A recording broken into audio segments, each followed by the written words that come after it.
Hey, what's going on, guys? I'm going to teach you some sleight of hand DBO style. As you know, the pumpkin event is out. A lot of people have the idea that they'll use another account, sell the pumpkins, and then buy it back before anyone notices. That's a good idea, and it's something that I do. But you want to do it better. Let me show you how to do it better. As you can see from the VIP shop, as you can see also, there's a lot of people lurking around. One of the other things is a lot of DBs get sold. I don't know who in the right mind is going to buy this shit for 1,500, but good luck on you, bro. So, what I'm in need for, so I got... Funnily enough, I'm actually out of 3 stars, which is crazy. For some reason, 3 stars are more rare than 1 stars. That is beyond me. But I also need, I believe, 5 stars. So what I'm going to do, you won't see it on the other screen. What I'm going to do is I'm going to sell a given pumpkin for a random ass amount of gems. So I'm going to sell it for straight up like 11. And I don't think I see any 11s on here, right? So straight up, I'm going to sell it for 11 on the other screen. Oh, no, no, no, no, no. As soon as I see the number 11, that's my guy, boom. I don't even have to think, which is good, because I have a Neanderthal brain. Let's see, what else am I in need of? So I have 4 stars, I got 6 stars, 7 stars, 5 stars. I need 3 stars for some reason. So if you got 3 stars, hit me up. Alright, so watch the sleight of hand. I'm gonna be selling pumpkins for 9 gems and then buying it right after.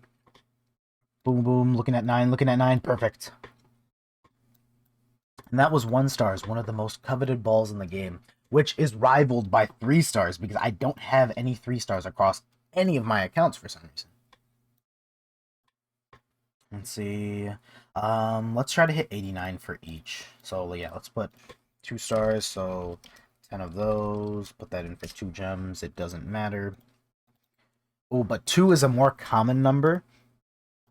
But it doesn't even matter because we pull through. It helps that everything else was 15. So that works out. Alright. Good deal. What I'm using pumpkins for, like, it may sound silly to have freaking 89 pumpkins. But I already feel it in my soul that this disciple is going to be a pain to reset. Oh, on a other note, I was supposed to upgrade the max for the disciple, and I never did. So let's do that in another video. Actually, we'll do that in another video. My whole goal is this disciple is now it's beautiful. It's beautiful. Don't get me wrong, but the skills. I'm getting to the level where I need every single experience point that is possible, and there is a limit to atomic. As great as a blast as it is, atomic has its limits, bro. Level 7 Kamehameha roughly does double damage of atomic at level 7. Because of that, I need to get the most experience possible from this. Because the more experience I get from a disciple, the faster I can get to 60 billion. Alright, that covers that video. The last thing I do want to talk to you about, actually, I'll set myself up for the next video. Oh, bingo. I knew it wasn't his name-o. The last thing I wanted to talk about was dreams and why you should pursue them. I know it's a hot topic. You know, you shouldn't have dreams. Fuck your dreams. I was talking with a coworker of mine, and we were discussing, like, does marriage really kill your dreams? And we were talking about how, like, a lot of our friends in each respective space, they're like super ambitious, they have all these goals and aspirations, and then they meet someone, and then they kind of just throw caution to the wind. They throw everything that was going on in their lives just for the person that they met. And this happens with both men and women. And I guess the conclusion that we came to was don't give yourself up, and don't give up on yourself. People are drawn to you, or people could be drawn to you on the prospect of the things that you do, the mentality that you have, the I guess the aura that you bring to, to bring that spiritual in a sense. But you don't really need to bring it into a spiritual sense. I just did it just because I had no else to say. I had nothing else to say. But people, you always have you do have a certain aura around you. And when you trade that all away, when you trade your ambitions, your goals, and your career for anything, for anyone or anything, it's sort of like you're trading your goals and aspirations away. You're losing the thing that makes you, you. And while that could be a good thing for some people, losing who you are as a person should be a very, very huge thing that you should consider. That's not to say, as soon as you meet someone, like be stone-faced, be stonewalled to them. That's not good at all. Oh, there it is. Oh, nice. That is not good at all. But you have to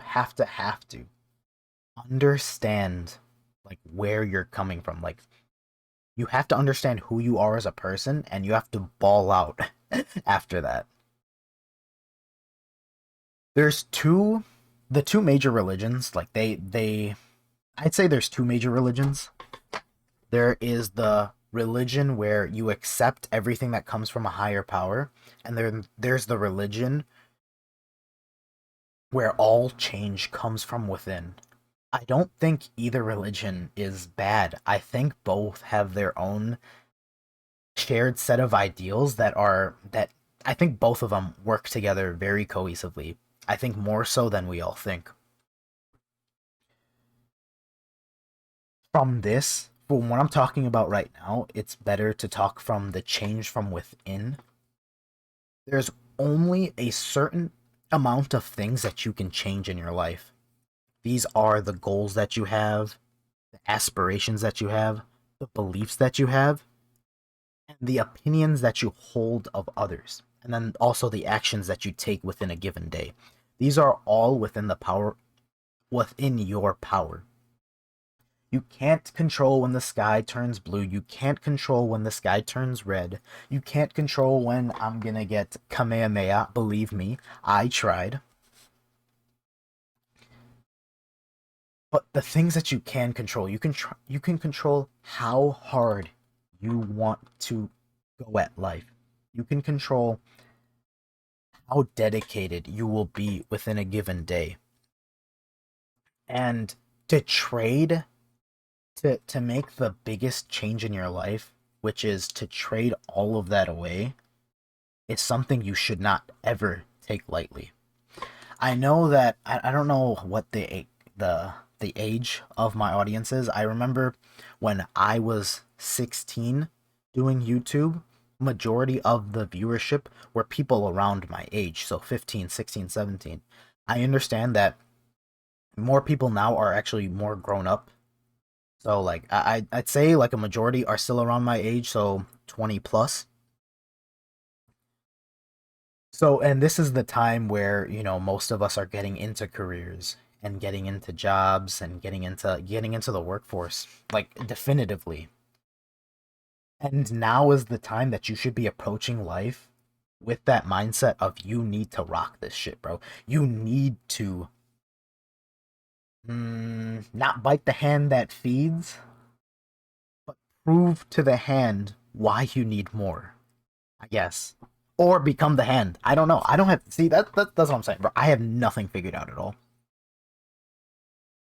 But if I have the approach that one day things will look up, I think that's all that matters as of right now. So yeah, this has been how to do sleight of hand on DBO. This has yeah.